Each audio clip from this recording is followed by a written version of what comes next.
Barakati Yahweh, Barakati Yahweh, Barakati Yahweh, Barakati Shah, Barakati Yahweh, Barakati Yahweh, Kohalayim, Yahweh, Bahashem, Yahweh Shah, Bahashem, Ha, Bakakudash. Double honors to the apostles, elders, bishops of Great Millstone who rule well over the flock of Israel. Shalom, salutation to you, Akim, out here for some words of truth and sincerity. Shalom to all the elect Akim, Akwa, scattered Israelites, Israelite foreigners. I brought this out. This video is edifying. Rapah Ma.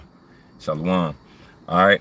This video is edifying. You know, the topic is basically the fracturing of America. Got 4 articles. I'm gonna start off with what is normalcy bias, definition and example. The articles is in the description box. You can go ahead and check that out. All right, normalcy bias. Just reading a little bit of the first article. Normalcy bias is the tendency to underestimate the likelihood or impact of a negative event. Normalcy bias prevents us from understanding the possibility or seriousness of a crisis or a natural disaster. That's what you Americans have. You know, you Babylonianites, you have this normalcy bias, right? You can't anticipate. You have a bias toward understanding the possibility of a serious crisis and natural disaster like Third World War. All right, you don't want to hear anything of it. You think it's just movies, right? You hear about biblical prophecy, you turn your ear the other way. So this first article, you know, go inside the description, you'll see it. It's SCRIBBR. Go ahead, it's a good read on normalcy bias. The next article is still on normalcy bias. It's by the decisionlab.com. Why do we believe that nothing bad is going to happen? That's the name of the article. Why do we believe? Lamentations tell you it's full, or Ezekiel tells you it's full of lamentations, mourning, and woe. It was written therein inside the scroll, right? And then shall they know that a prophet has been amongst them. So these prophecies are written in the scriptures, but normalcy bias prevents your average Babylonianite of believing that it actually exists and it will happen. So normalcy bias, this article says, what is normalcy bias? It says the normalcy bias describes our tendency to underestimate the possibility of disaster and believe that life will continue as normal, even in the face of significant threats or crises. All right, so you have a situation in which people are operating under a blank sheet, right? As far as being able to see a vision, as far as being able to see down the road, see the future, they can't see it. They can't adjust their lenses. They can't understand prophecy.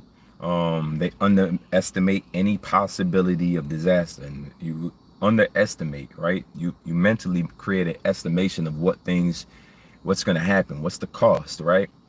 You can estimate what the weather's going to be like. If you have an app, you don't need to estimate, but there's an estimator, there's an estimation that needs to happen of what's the weather going to be like in Babylon, what's the weather going to be like in America, i.e. what kind of wars is going to happen in my lifetime? What kind of decisions are the elites going to turn America into a hell? Are they going to turn America, the elites, the ones who actually have power in this world, not your presidency, but those over him, those that employ your presidents? Are they going to turn this place into a this melting pot into a concentration camp? What is their future plans regarding here America? And you can see it moving in a direction, but normalcy bias, again, it's the tendency to underestimate the possibility of disaster and believe that life will continue as normal. So you remember, Akim, as we going out here, the scripture said, be wise, you know, be wise as a serpent, harmless as a dove. And it also says, you wisdom towards them that are without, walk with wisdom. You know, it also said, be circumspect. Many scriptures is dealing with your mindset. Our mindset is understanding that these people are dealing with a plague of the mind, which they underestimate the possibility of disaster. So when we talking about disaster, they underestimate it. When we talking about the concentration camps, they underestimate that will ever happen. When we talking about insurrections of the people, future war, Third World War, it's completely underestimated by the average American because they're dealing with normalcy bias. You can read into that article. Again, all these articles is in the description. I'll read them now, but you can go ahead, feel free. The next article is actually very descriptive, right? It's called Reality Check. It's by mfa.gov.cn. which is Ministry of Foreign Affairs of the People's Republic of China. So this is a Chinese government article, and it says reality check: falsehoods in U.S. perception of China. So it goes down the list of what United States people falsely believe concerning China, concerning their own country's role in dealing with China.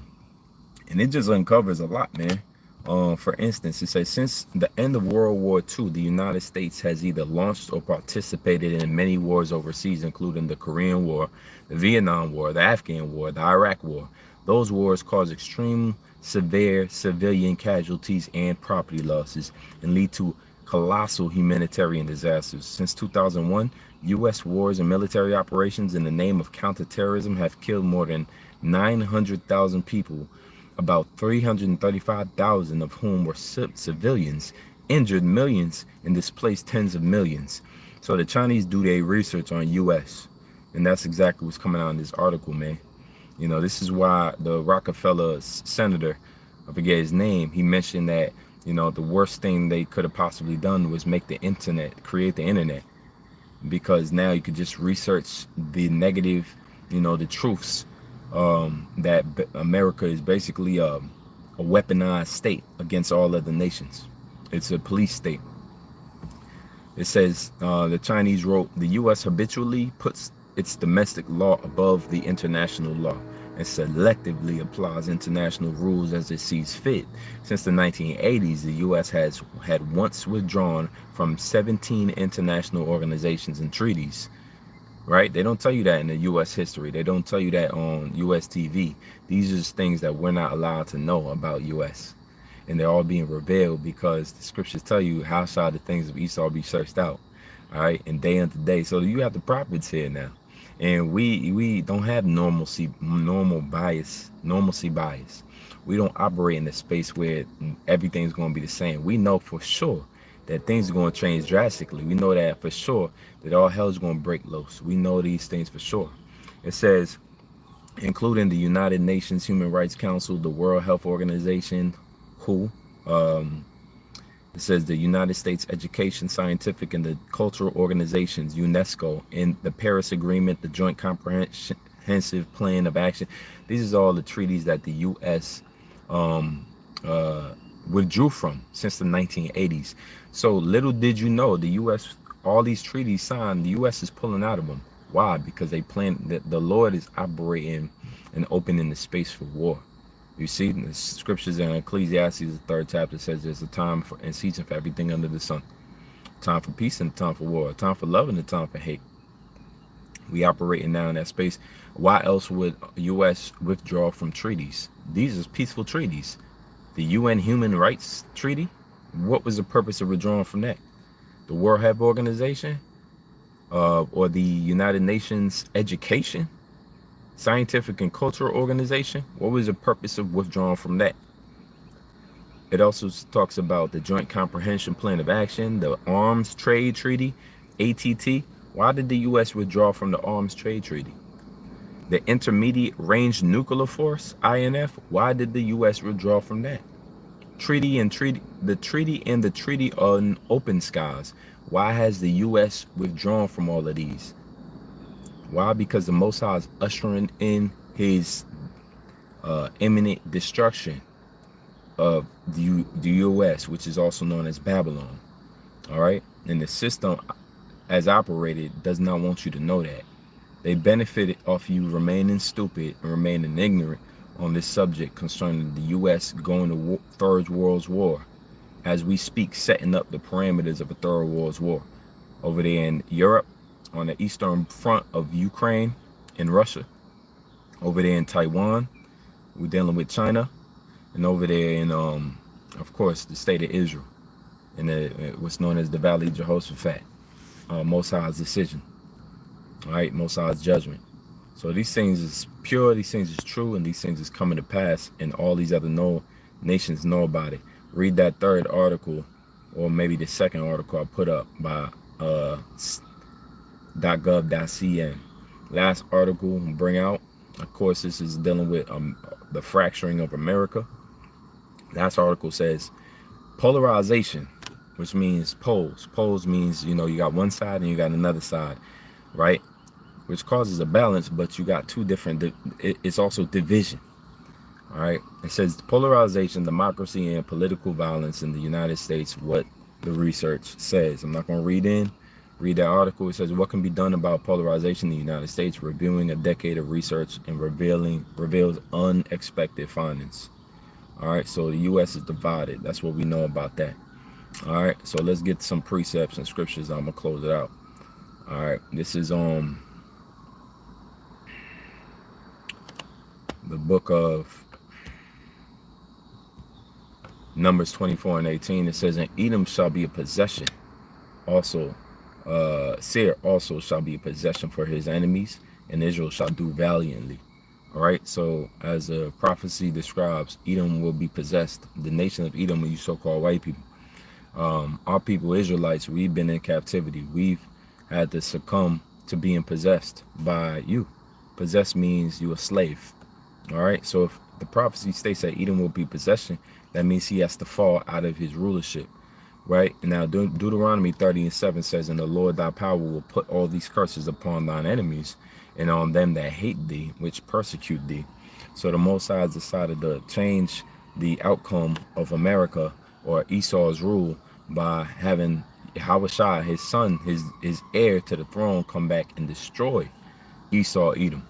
And then the curses of the Most High that are upon our people is going to be put on Esau, Edom. And so now you can see the results of the fall of Esau, Edom is very prophetic.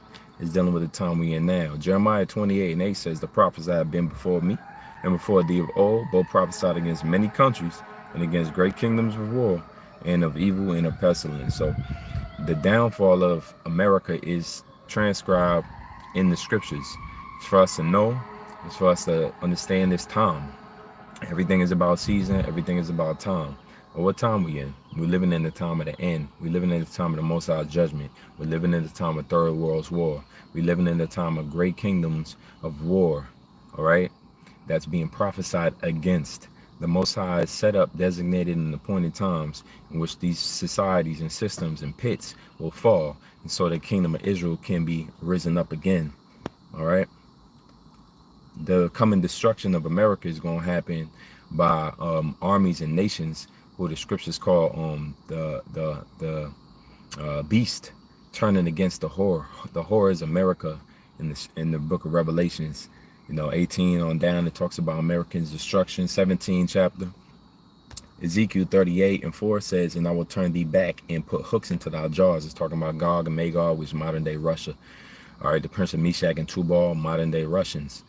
The Most High saying he's going to put hooks in their jaws and change their behavior and mannerisms and turn them back. It says, and I will bring thee forth and all thine armies and horses and horsemen, and they clothed with all sorts of armor, even a great company with bucklers and shields and all of them handling swords. So the ideal for the Most High is to cause these nations to turn on America and go to war with America. And that's why normalcy bias, this comfort level of you average Americans, is going to cease. Again, what is normalcy bias? Dealing with that article, the normalcy bias describes our tendency to underestimate the possibility of disaster and believe that life will continue as normal, even in the face of significant crisis, man. You need to wake up out of this sleep. That's why the scriptures tell you about the sleep that we're in. Right? Why? Because the Most High is about to destroy this place. Isaiah 34:6 says, the sword of the Lord is filled with blood, and it is made fat with fatness. Now, if you have normalcy bias, you can't engage in this kind of conversation because you're like, what are you talking about, man? You know, yeah, God a long time ago destroyed the world with water, but things is different now. You know, scriptures talk about a God. Are you a God afar off? Are you a power afar off? Well, the Most High is going to draw near again with that sword this time. It says, and with the blood of lambs and of goats and the fat of kidneys and rams, and the Lord hath sacrificed a sacrifice in Basra and a great slaughter in the land of Idumea. So that's dealing with you Edomites, a nation of people who's ruling right now. And Idumea is a Greek word for Edom. And so it's dealing with a nation of people who are in power right now. It says, and the unicorn shall come down with them and the bullocks. And these are all references of animals to be sacrificed and blood to be shed. And the animals in this particular instance are you Edomites. It says, in their land shall be soaked with blood, and their dust made with the fatness of the earth. So the Most High has decided to take you out, all right, and to destroy you and to leave you in prison. All right, Lamentations 4:21, and rejoice and be glad, O daughter of Edom. So how many times does Edom have to be prophesied for you to understand the Most High is not dealing with Esau anymore, as far as having you with this endless kingdom? Your normalcy bias has plagued you average Americans are plagued with normalcy bias, and that's a deceit. All right, because you constantly and consistently undermine the Most High, Yahweh Bashim Yahushua, and His will, and you underestimate the likelihood of anything possible disaster happening in your lifetime. All right, you think your children, your grandchildren, your great-grandchildren are going to suffice, and usually that's a woman's mentality. A man usually contemplates death, going back to the idea of what Stoicism was all about, dealing with Marcus Aurelius and Seneca and these guys. They used to contemplate death, meditate on death. Well, these average men don't believe that anybody's going to die.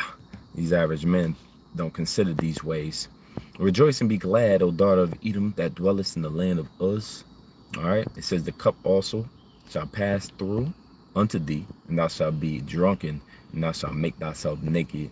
The punishment of thine iniquity is accomplished, O daughter of Zion. He will no more carry thee away into captivity. He will visit thy iniquity, O daughter of Edom. He will discover thy sins. Call Lord Yahweh Shem Yahushua, you know, for the victory that Yahushua is going to give us in these last days. As the rest of the world fights with normalcy bias, the Most High has opened up the eyes of His elect to understand the hidden things and mysteries concerning the kingdom of heaven and the downfall of great societies and in the times and the knowledge of the times. I brought this out. This video was edifying. Call Haloyim Yahweh by Hashem Yahushua by Hashem Harakak Double